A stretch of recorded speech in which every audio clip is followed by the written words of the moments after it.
Bonjour à tous. Donc résultat de la deuxième filtration de la cire. Alors, je sais pas, il faudrait de la lumière. Hop. Donc voilà, donc ça fait un moment qu'elle est restée dans l'eau. Hein. J'aurais pas dû, mais bon, j'avais pas trop le temps de faire autrement. Et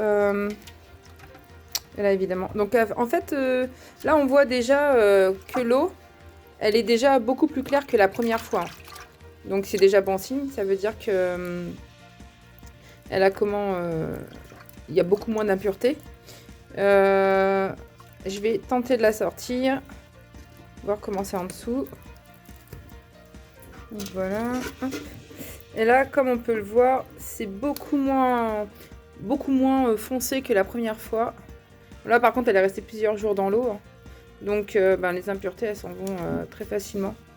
Et c'est limite... je vais pas retirer grand-chose parce que, en fait... alors, faire ma cracra, j'ai senti... Hop. Donc, en fait, c'est de la cire. Hein. C'est même pas des impuretés, c'est de la cire. Parce qu'elle est restée au moins depuis la deuxième vidéo. Donc, depuis lundi, ça fait... on est dimanche. Donc, voilà, vous voyez... Hein. Donc c'est pas bien, hein. Faut pas faire ça, hein. Faut la sortir dès le lendemain. Mais c'est vrai que du coup... donc voilà, donc comme on peut voir, à partir de la deuxième filtration, il n'y a plus d'impuretés. Dans l'eau, c'est super clair. Donc voilà, je vais la sortir. Hop. Je vais pas faire de la SMR à casser des galettes de cire. Mais comme vous voyez, en fait, donc là, elle a pris l'eau, mais c'est pas grave. Hein. Je vais la laisser sécher. De toute façon, c'est une matière naturelle. Donc, c'est une matière qui vit très bien avec les éléments naturels. Donc, je vais la laisser sécher.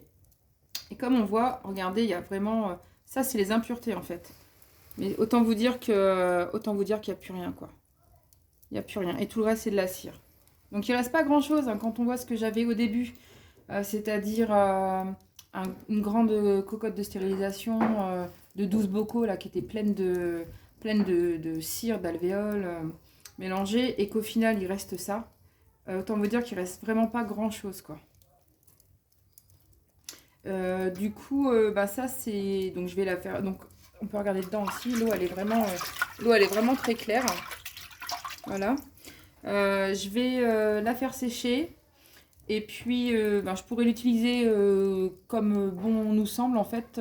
Donc moi là, comme c'est bientôt Noël, on va faire des bougies.